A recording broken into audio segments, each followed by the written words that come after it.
अस्सलाम वालेकुम, मैं हूं रज़ा मेकन। आप देख रहे हैं IRK न्यूज़। आइए जानते हैं आज की कुछ ताज़ा तरीन अपडेट सदीक जान साहब से। कोई इंटरेस्ट नहीं है। क्यों भाई, एमएनए आप बन गए, एमपीए बन गए, मजे लगे हुए हैं, अयाशी है। और इमरान खान पड़ रहे हैं जेल में, तो फिर इनको ये भी डर है कि वो बाहर आ गया तो बहुत सारे लोग फारिग हो जाएंगे, बहुत सारे लोगों का क्लैरिटी आ जाएगी कि इनकी जो है वो इनके ओहदे शोदे नहीं रहेंगे जिन जिन्होंने ये सारा, तो इनको ये भी खौफ है। तो इसके ऊपर फिर कुछ और चीज़ें भी आपको मैं अर्ज करूँ। 9 मई के केसेस, इमरान खान की जमानतें जो हैं ये पता नहीं कितने माह से पेंडिंग हैं लाहौर हाई कोर्ट में। पहले अली नीलम साहब नहीं लगा रही थी, फिर लगाया वो लंबा, मैंने वो तफसील मुझे बताई बैरिस्टर सलमान सफदर साहब के साथ। अहमद मिसर साहब होते हैं, मैं 2-3 बार पहले भी उनका जिक्र कर चुका हूँ। मतलब लाहौर की जितनी भी चीज़ें हैं जो सलमान सफदर साहब की टीम देख रही है, जब भी हमने उनसे रब्ता किया है वो हमेशा अवेलेबल रहे हैं। जो सलमान सफदर साहब भी बड़ी शफकत करते हैं, लेकिन जो उनके एसोसिएट हैं, जो उनके साथ होते हैं, अहमद मिसर, वो एक एक चीज़ बताते हैं, बना के भेजते हैं, पिटिशंस भेजते हैं, जजमेंट्स भेजते हैं, एप्लीकेशंस भेजते हैं, सारा गाइड करते हैं कि क्या है। उन्होंने खैर वो चक्कर लगाना शुरू किया हाई कोर्ट में, सारी चीज़ें, केस बड़ी मुश्किल से लगा। जो शहबाज रिजवी साहब और तारिक सलीम शेख साहब थे, अब तारिक सलीम शेख साहब का पता था कि वो क्या फैसला देंगे, वो तो अपने हलफ के मुताबिक फैसला देंगे। बेंच तोड़ दिया गया, उनको कहीं और भेज दिया गया, वो पता नहीं भावलपुर रजिस्ट्री में भेज दिया गया या मुल्तान भेज दिया गया, और एक और जज ऐड कर दिए गए। अब आप अंदाज़ा लगाएं ना कि मुझे, जो मैं खुद कोर्ट रिपोर्टर हूँ, मुझे भी इतना अभी तक नहीं पता कि शहबाज रिजवी साहब के साथ दूसरा जज कौन है, पता नहीं, अब मुझे सही नाम नहीं पता। यानी तहरीक इंसाफ इन चीज़ों को इस हद तक भी हाईलाइट नहीं कर सकी कि कोर्ट रिपोर्टर्स को भी याद हो जाए, क्योंकि वो लाहौर हाई कोर्ट में वो केस चल रहे हैं, हम सुप्रीम कोर्ट को और हाई कोर्ट को देखते हैं, यहाँ पे इस्लामाबाद हाई कोर्ट को। मुझे नहीं पता कि दूसरा जज कौन सा है, यानी मुझे जज का भी नाम नहीं पता कि शहबाज रिजवी साहब के साथ कौन सा जज बैठा है जो तारीख पे तारीख दिया जा रहा है और फैसला नहीं कर रहा। अच्छा, उसमें क्या हुआ, 15 को जो समाअत के लिए मुकर्रर थी इमरान खान साहब की जमानतें, पहले ये केस आर्गू हुआ, फाइनल स्टेज पे पहुंच गया, बेंच टूट गया, फिर जीरो से स्टार्ट करें जनाब, जीरो से स्टार्ट हो गया। 15 मई को ये केस लगा हुआ था शहबाज रिजवी साहब के पास, 15 को केस लगा हुआ था। 15 को जनाब प्रोसिक्यूशन आके बताया कि नीचे ATC के जज मंजर अली गिल ने इमरान खान का पोलीग्राफिक टेस्ट और फोटोग्रामेटिक टेस्ट की दरखास्तें मंजूर कर ली हैं, तो इसलिए आप समाअत मुलतवी कर दें। जनाब ने उठा के और 27 मई तक समाअत मुलतवी कर दी शहबाज रिजवी साहब ने। कोई प्रेस कॉन्फ्रेंस नहीं है तहरीक इंसाफ की जानिब से, कोई बात नहीं है, कोई हाईलाइट नहीं है, कोई नहीं बताया कितने अरसे से पेंडिंग है, कब क्या हुआ कोई पता नहीं है। कोर्ट लखपत में जो हो रहा है कोई पता नहीं है। ये तो राना मुदस्सिर साहब और बुरहान मौज़म एडवोकेट साहब वो चीज़ें हमें भेजते रहते हैं, और जो हम चीज़ें हाईलाइट कर पाते हैं करते हैं, और पूरी तरह से हम भी हाईलाइट नहीं कर पाते। ज़ाहिर है एक जगह जिस कोर्ट में आप खुद जहाँ पे मौजूद हो वहाँ पे और बात होती है। तो कोर्ट लखपत जेल के अंदर क्या हो रहा है, कितनी तेज़ी से चीज़ें चल रही हैं। अब आप एक चीज़ देखें, ये तहरीक इंसाफ इस चीज़ को इशू नहीं बना सकी, जिस पे लेटर भी लिखा एजाज चौधरी साहब ने, यास्मीन राशिद साहबा ने, शाह महमूद कुरैशी साहब ने, उमर सरफराज चीमा साहब ने, मियां महमूद रशीद साहब ने, कि ना वकला मौजूद थे कमरा अदालत में जेल के अंदर, ना मुलजमान मौजूद थे, और 2 जो स्टार विटनेसेस हैं उनकी गवाही रिकॉर्ड कर ली जज मंजर अली गिल ने या दूसरा जज जो भी है। और वो गवाह कौन थे, ये वो गवाह थे जिन्होंने कहा कि जमान पार्क में हम उस कमरे के अंदर छुप के खड़े हुए थे, सुन रहे थे जब प्लानिंग हो रही थी कि 9 के इमरान खान गिरफ्तार होगा तो फौजी तनसीबात पे हमला करना है। हम खुद जमान पार्क जाते रहे हैं, हम खुद बनी गाला जाते रहे हैं। मुमकिन ही नहीं है कि जिसका नाम लिस्ट में ना हो, वो सवाल ही पैदा नहीं होता। हमने PTI के बड़े बड़े लीडर्स को देखा है कि उनको गेट से वापस भेजा जाता रहा है, उनको वो गुस्से भी होते रहे, लेकिन नहीं, एक सिस्टम है। बनी गाला में जब इमरान खान थे या जमान पार्क में थे, एक सिस्टम था, जिसका नाम होता था वो जा सकता था, जिसका नाम नहीं था वो नहीं जा सकता था। इतनी ज़्यादा सिक्योरिटी होती थी। तो ये पुलिस वाले छुप के अंदर भी चले गए, जमान पार्क में कमरे में पीछे पर्दे के पीछे छुपे खड़े थे, और उन्होंने सुन लिया कि ये प्लानिंग हो रही है। और उन 2 की गवाही जो है वो जज साहब ने रिकॉर्ड कर ली मुल्जमान और वकीलों की गैर मौजूदगी में। वो रोला पड़ा।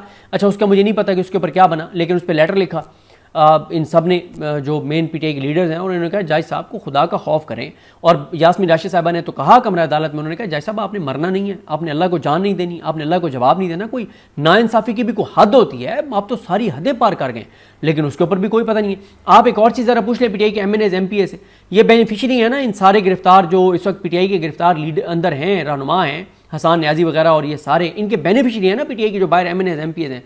कभी आपने ना पूछना है इनसे कि डॉक्टर यास्मीन राशिद की कितने केसों में जमानतें पेंडिंग हैं, उमर सरफराज चीमा की कितने केसों में, शाह महमूद कुरैशी साहब कितने, आपको ये फिगर नहीं दे सकते, इनको पता ही नहीं है, क्योंकि कभी इन्होंने फॉलो किया हो तो इनको पता हो ना।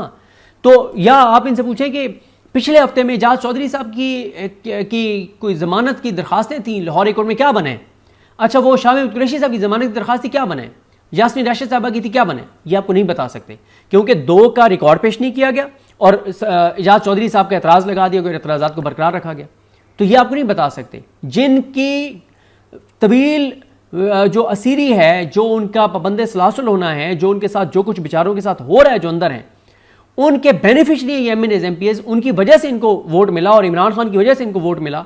लेकिन इनको ना तो इमरान खान के हवाले से चीज़ों का क्लैरिटी होगी कि कौन कितने केसेस हैं, कब केसेस हैं, क्या चीज़ें, ना इनको उनके केसेस का पता होगा।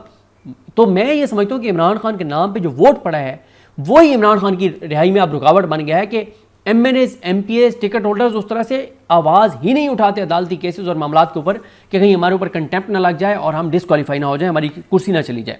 फिर अगले हफ्ते जो है, मैंने आपको अर्ज़ किया कि जो 3 दरखास्तें मुस्तरद हुई हैं, किसी एक एमएनए एमपीए ने उसके ऊपर बात नहीं की। पता ही नहीं है उनको कि क्या दरखास्तें मुस्तरद हुई हैं, उनको पता ही नहीं है। फिर इसी तरह से जजेस सीनियरिटी केस चल रहा है।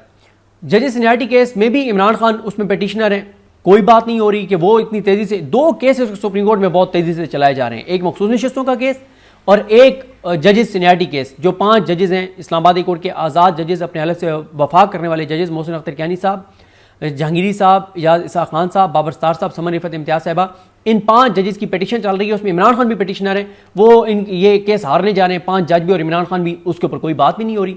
आप जरा पूछे पीटिए कि इन एमएनएस एमपीएस से कि कौन कौन से जज वो केस सुन रहे हैं, आपको ये नाम नहीं बता सकेंगे। इनको इतना भी नहीं पता होगा कि कौन से जज वो केस सुन रहे हैं। आप इनसे पूछें कौन से जज जो है वो मखसूस नशिस्तों का केस सुन रहे हैं, इनको उन जजों के नाम नहीं पता होंगे। इतनी अदम दिलचस्पी है। उसके बाद गुजरांवाला में जो 9 मई की सजा हुई, उसकी अपील समाअत के लिए मुकर्रर नहीं हो रही, कोई उसके ऊपर बात नहीं हो रही। लाहौर कोर्ट में पता नहीं समाअत के लिए मुकर्रर हुई और उस दिन कॉज लिस्ट मनसूख कर दी गई, कोई बात नहीं होती। दोबारा अडियाला में जीएच का हमला केस, तोशाखाना 2 केस समाअत के लिए मुकर्रर होना शुरू हो गए हैं और तोशाखाना 2 केस में इमरान खान की बरीयत की दरख्वास्त इस्लामाबाद कोर्ट में पेंडिंग है, उसके ऊपर कोई बात नहीं होती। तो तौहीन अदालत की जो दरख्वास्त है कि जो इलेक्शन कमीशन ने 13 रुकनी बेंच में से 8 जजेस के फैसले पर अमल दरामद नहीं किया मखसूस नशिस्तों वाला, उसकी तौहीन अदालत की दरख्वास्त समाअत के लिए मुकर्रर करने का कहा गया था कि वो सुप्रीम कोर्ट की जानिब से कि उसका वो करेंगे, वो नहीं हुआ, कोई उसके ऊपर बात नहीं होती। तो ये वो चीज़ें हैं जिसके ऊपर तहरीक इंसाफ बिल्कुल इनकी हिकमत अमली बड़ी पैथेटिक है और कोई मौसर इनकी हिकमत अमली नहीं है। और गो के जो मखसूस नशिस्तों के केस में फैसल सिद्दीकी साहब ने जिस तरह से उन्होंने ज़बरदस्त लड़ाई लड़ी, जो उनको लड़नी चाहिए थी, इंसाफ की लड़ाई उन्होंने लड़ी और वो नज़र भी आई और उसकी वजह से लाइव प्रोसीडिंग दिखाने की दरख्वास्त मंजूर भी करनी पड़ी। जो हामिद खान साहब ने अच्छे पॉइंट्स उठाए और जो वहाँ पे प्लान कर रहे हैं सलमान राजा साहब, वो सारी चीज़ें ठीक हैं उस केस की हद तक, लेकिन ओवरऑल जो एमएनएस एमपीएस जो पॉलिटिकल फिगर्स को जो बात करनी चाहिए वो बात ही नहीं कर रहे। जब आप बात नहीं करेंगे तो फिर अदालतों के लिए आसानी है कि मुकम्मल खामोशी है, लोगों की कोई नज़र नहीं है, कोई लोगों को पता नहीं है कौन से जज केस सुन रहे हैं और आप तेज़ी से चलाएं और फैसले करें। अब नून लीग के वकील ट्वीट्स करके बता रहे हैं कि 31 मई से पहले जस्टिस अमीनुद्दीन खान जो है वो नून लीग को, पीपल्स पार्टी को मखसूस नशिस्तें दे देंगे और मिलिट्री कोर्ट्स केस का फैसला देने वाले 2 जज जो हैं मोहम्मद अली मजहर साहब और हसन रिजवी साहब, जो उन 8 जजेस में से थे जिन्होंने मखसूस नशिस्तें पीटीआई को दी थी, वो भी अपना फैसला बदल लेंगे और नून लीग और पीपल्स पार्टी को सीटें दे देंगे। ये नून लीग के वकील ट्वीट्स कर रहे हैं। तो नाजरीन, ये थी अहम अपडेट्स जो आपने जानी सदीक जान की ज़बानी। तो नाजरीन, जुड़े रहिए मजीद अपडेट्स के लिए हमारे चैनल के साथ। अपना और इस चैनल का ख्याल रखिएगा। इसी के साथ अपने मेज़बान रज़ा मेकिन को इजाज़त दीजिए। अल्लाह हाफिज़।